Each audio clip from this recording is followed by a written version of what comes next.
estrategia del día es traída para vos por bloomberlinia.com. Muy buenos días, estrategas. Soy Francisco Aldaya, jefe del Buró de Argentina en bloomberlinia.com, y hoy les voy a contar las 3 noticias más importantes para que arranquen su día. Además, Tomás Carrió en el cierre de la semana, hoy con el economista Gonzalo Lacunza de Empiria Consultores. Como siempre, no se olviden de darle clic al botón para seguir a este podcast, de compartir este capítulo, de activar las notificaciones y si les gusta lo que hacemos acá de lunes a viernes, ¿por qué no darnos un 5 estrellas en Spotify o un pulgar arriba en YouTube? 1.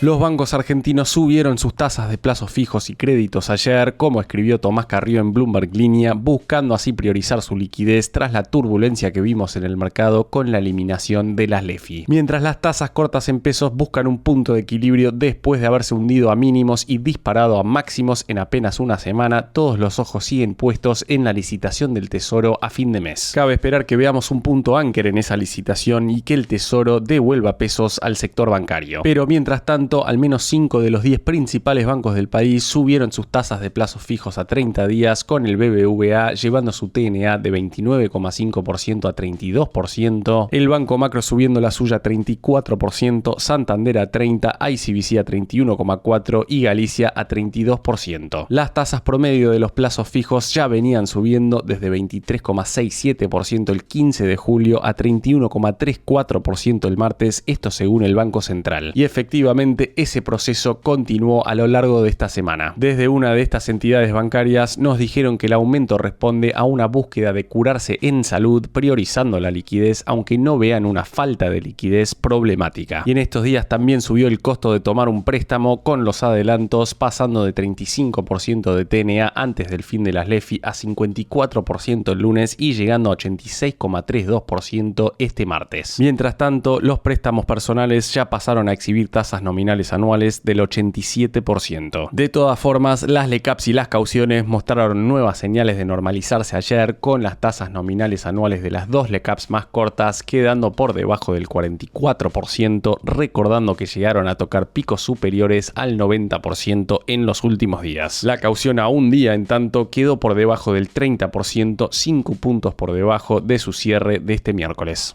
2. El staff del FMI le dio la luz verde a la Argentina ayer a la noche en la primera revisión del programa que firmó con el organismo el gobierno de Javier Milei en abril. De aprobarlo también el directorio, Argentina accedería a unos $2.000 millones. En un comunicado, el fondo dijo que se alcanzaron entendimientos sobre políticas orientadas a resguardar el cumplimiento del ancla fiscal y reconstituir reservas. Sin embargo, no aclaró si Argentina cumplió o no con el objetivo de acumulación de reservas en esta revisión y si será necesario otorgar al país un waiver. Pablo Repeto de Aurum Valores nos había dicho en junio que la meta que originalmente debía cumplirse para el viernes 13 de junio no fue alcanzada por unos $4.200 millones. Más allá de este punto, el organismo destacó que el programa ha tenido un inicio sólido a pesar de un contexto externo más desafiante y que Argentina ha vuelto a los mercados internacionales de deuda antes de lo previsto. Y también hay que mencionar que desde que comenzó la primera revisión de este programa, el Tesoro aceleró sus compras de dólares. Desde fines de junio acumuló compras por más de $900 millones, que se sumaron a 1.500 millones que juntó entre fines de mayo y principios de junio vía emisión de los Bonte 2030. Veremos en los próximos días si sale información respecto al waiver y el cumplimiento de este primer objetivo de reservas, pero a todas luces una primera luz verde que el mercado descontaba.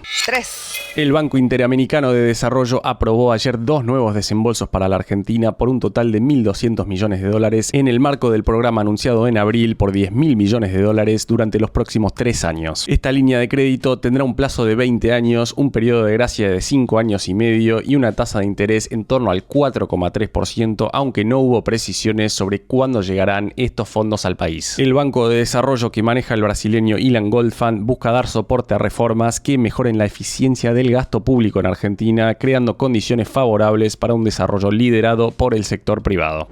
Antes de pasar al cierre, veamos rápidamente cómo van a abrir hoy los mercados. El S&P Merval subió 2,5% ayer. Fue una jornada bien verde para las acciones argentinas en Wall Street, con subas de hasta 3,7% para Galicia y caídas de hasta 1,9% para Decoagro. Los bonos en dólares ley Nueva York cerraron con subas de hasta 1%. El dólar blue quedó cerca de los 1.320 pesos, el MEP en 1.273 y el contado con liqui en 1.278 pesos. En cuanto al dólar oficial, el minorista cerró en 1.285 1.245 y el mayorista en 1.272, mientras que el riesgo país cerró el miércoles en 773 puntos por encima del promedio latino de 388.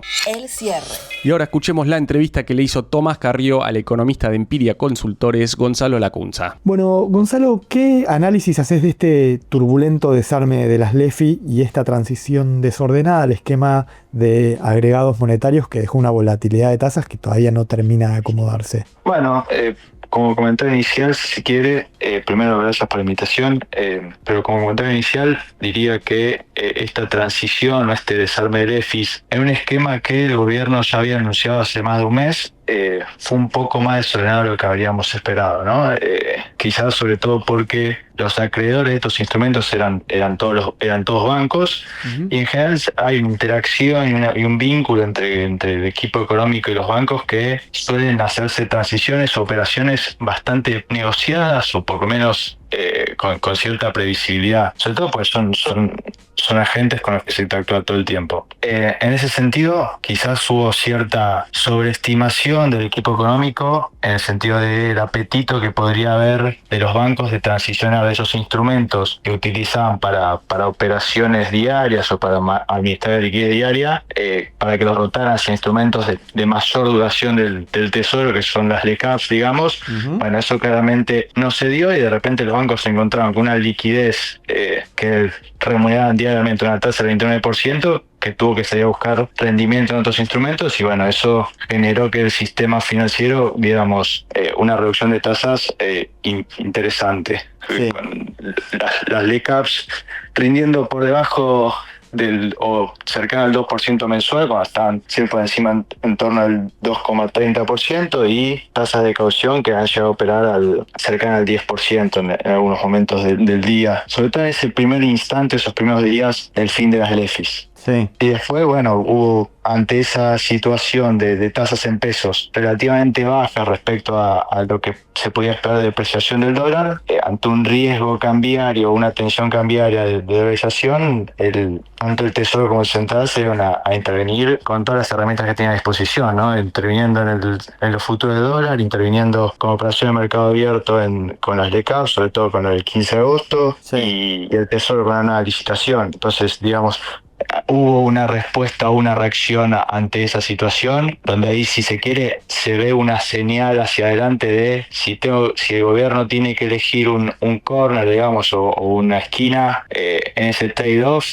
bueno, va a preferir convalidar tasas más altas en pos de garantizarse, entre comillas, ¿no? Garantizar no hay nada, pero garantizarse una estabilidad cambiaria. Claro. Ahora, para absorber pesos, la semana pasada Finanzas tuvo que convalidar tasas incluso superiores a las que se estaban negociando en el mercado secundario. ¿Qué expectativas crees que deja esto para la licitación de la semana que viene, en la que vencen casi 12 billones de pesos? Bueno, ahí, en ese momento, cuando en esta idea o este esquema de análisis de agregados, de control de agregados monetarios, quizás no quiero decir un error, pero sí en vísperas de esa licitación, Caputo comentó que estimaban que había como 5 billones de pesos excedentes, ¿no? Y que el objetivo iba a ser ese. Bueno, eso quizás le dio alguna información extra a los bancos, en definitiva, el gobierno está dispuesto a absorber 5 billones de pesos, le da más información a la hora de negociar. Digo, si vos querés absorber esos 5 billones de pesos, yo quizás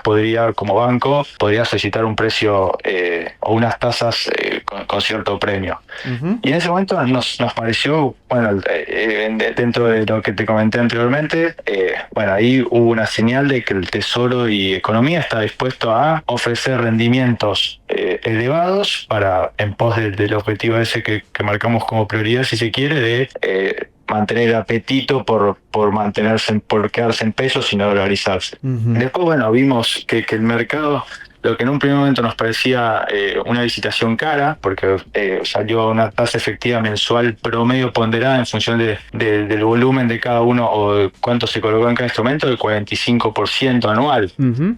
Con inflación que esa misma semana te había dado anualizada cercana al 20%. Sí. Entonces ahí estás pagando una tasa real altísima. Y después con el correr de los días vimos que esas tasas siguieron subiendo. Entonces lo que pensábamos que podía marcar un poco la cancha, un poco el techo, terminó siendo más un piso, ¿no? Como, Sí. bueno, el Tesoro convalidó esto, más para abajo no vamos a ir. Ujú. Y respecto a la licitación de la semana que viene, vencen, si no me equivoco, cerca de poco más de 8 billones de pesos, casi todo en manos privadas. Eso puede ser un desafío en función de los depósitos que tienen pesos el Tesoro, Sí. cercanos a 17 billones de pesos en el central. Después, bueno, tienen bancos comerciales, pero eso por temas administrativos es más difícil de tocar. Puede ser, si se quiere, un desafío. Uno esperaría que Finanzas logre refinanciar esa deuda con tasas menores a las que se estuvo viendo en el mercado secundario estas semanas, ¿no? O estos días principalmente. Sería una buena licitación, diría, si logran convalidar las tasas o cortar con tasas similares a la licitación pasada. En su momento nos habían parecido caras, pero para el correr de los días, y viendo cómo se estuvo manejando el mercado, si logra volver a llevar a la economía a esas tasas, podría ser un buen resultado. Ujú. Ahora, ¿qué impacto puede tener toda esta situación en lo que refiere al costo del dinero, créditos al sector privado y eventualmente en el nivel de actividad? Bueno, eso me parece interesante porque muchas veces se toma al mercado financiero como si fuera como una burbuja dentro de la economía en su agregado y como, bueno, acá los que sufren son los bancos y los inversores, y eso no lo termina sufriendo la gente a pie. Y un poco la idea, diciendo un poco con esa óptica, con esa perspectiva, y es un poco lo que empezamos, quizás no es tan inmediato el efecto, pero sí que creo que la economía real va a sufrir esta volatilidad de tasas. ¿Por qué? Porque si los que ofrecen estos financiamientos, que son principalmente bancos, tienen dentro de sus alternativas opciones de inversión, tienen a LECAP corta 2 semanas o un mes, que les rinde cerca del 60% anual, o prestarle a una empresa a un año y que con más riesgo, porque prestarle a una empresa a una familia es más riesgoso que prestar al Tesoro en pesos, a una tasa menor, y bueno, el banco obviamente va a preferir invertir en aquellos activos que le garanticen mayor rendimiento y con menos riesgo. Sí. Entonces, obviamente que cuando vaya la empresa o la misma o una familia a pedir crédito al banco, bueno, el banco le va a decir, te presto, pero a una tasa superior a la que yo te prestaba hace una semana. ¿Por qué? Porque hoy tengo alternativas mejores. Sí. Y de hecho es algo que estuvimos viendo esta semana, los que son los préstamos más cortos, lo que son los adelantos a empresas, Sí. ha descubierto, digamos, entre 1 y 7 días de préstamos, una tasa que antes un banco podía pedir esa 10 millones de pesos al 35% de tasa anual, hace 2 días el banco se lo prestaba al 86%. Claro. Sí. Entonces, eso tiene un efecto directo sobre la actividad, ¿no? La actividad no va a quedar aislada de toda esta volatilidad. Es cierto que la irregularidad o la mora en las empresas todavía no era preocupante, o hasta mayo por lo menos no está a niveles muy elevados, pero sí seguramente va a sufrir hacia adelante las consecuencias de esta transición desordenada. Sí. Y lo mismo las familias, sí, ya con irregularidad más alta, Sí. ya el crédito a familias venía mostrando ratios de irregularidad superiores a los de fines de 2021, medio en un contexto post-pandemia. Sí. Pero de nuevo volviste a esos niveles o incluso los superaste. Y eso sí puede marcar un poco las expectativas de la actividad que hace adelante, que ya había mostrado algunos signos de enfriamiento hasta mayo. Y esto probablemente vaya a reducir o a mostrar cierta desaceleración en el crédito, y con eso en la evolución de la actividad. Ahora, respecto del nivel de actividad, el EMAE de junio que conocimos esta semana parece empezar a mostrar algunas señales de agotamiento. ¿Cómo crees que sigue la película hasta las elecciones? Bueno, en esto, un poco complementándolo en línea con lo que estuvimos conversando recién, economía mostró en ese trade-off de corto plazo entre actividad e inflación, parece priorizar o preferir mantener a raya el proceso desinflacionario, aunque eso le cueste algo en la actividad. La actividad, nosotros esperaríamos que de acá hasta las elecciones muestre desaceleración con algunos meses de crecimiento y otro de caída. Obviamente, Como pequeños serruchitos. serruchitos, ¿no? Los serruchitos, ya de hecho los últimos 3 meses de datos, viste que subía y bajaba la variación intermensual. Obviamente no tiene mucho sentido ver las interanuales, quizás ahora a partir de mitad de año sí, pero el primer trimestre en menos sentido tenía. Pero sí esperaríamos una actividad con esos serruchitos, como ya marcaste vos, de acá hasta las elecciones. No ningún proceso de recesión, pero tampoco con niveles de actividad que puedan ser muy festejados por el gobierno, me parece. Y una situación bien heterogénea según el sector. Sí, seguramente. Es decir, tenés sectores como la energía que va a otro ritmo totalmente distinto al de la construcción, por ejemplo. La construcción que a mediados o fin del año pasado se mantuvo siempre por debajo del 20% respecto al nivel de 2023. No muestra signos de recuperación y sigue sufriendo todo lo que es el menor dinero o el menor gasto público en obra pública y el alto costo de construir en dólares. Así que sí, obviamente hay mucha diversidad o heterogeneidad, como marcaste, los sectores según si son los más intensivos, que vemos que la energía que logran financiamiento afuera parece que van como funcionan en otra economía y no en esta Argentina, y otros que sí sufren, o malo de la parte real, sí sufren un poco más las condiciones actuales. La frase del día. Antes de irnos, escuchemos lo que escribió esta semana el historiador británico Niall Ferguson. Milei está llevando a cabo un milagro que debería alegrar el corazón de todo economista clásico y acelerar el pulso de todos los libertarios políticos. El fenómeno Milei sigue apareciendo en los medios internacionales, en este caso en una columna de The Free Press. Esto fue un nuevo capítulo de la Estrategia del Día Argentina. Yo soy Francisco Aldaya, jefe del Buró de Argentina de Bloomberg Línea, y me podés seguir en X en @franaldaya. No se olviden de darle clic al botón para seguir a este podcast y a la campanita para que se enteren al instante cada vez que sale un capítulo de lunes a viernes. Espero que tengas una gran jornada productiva. Esto fue La Estrategia del Día Argentina, escrito y narrado por Francisco Aldaya. Producido por Arturo Luna y Daniel Hernández. Que tengas un día muy productivo.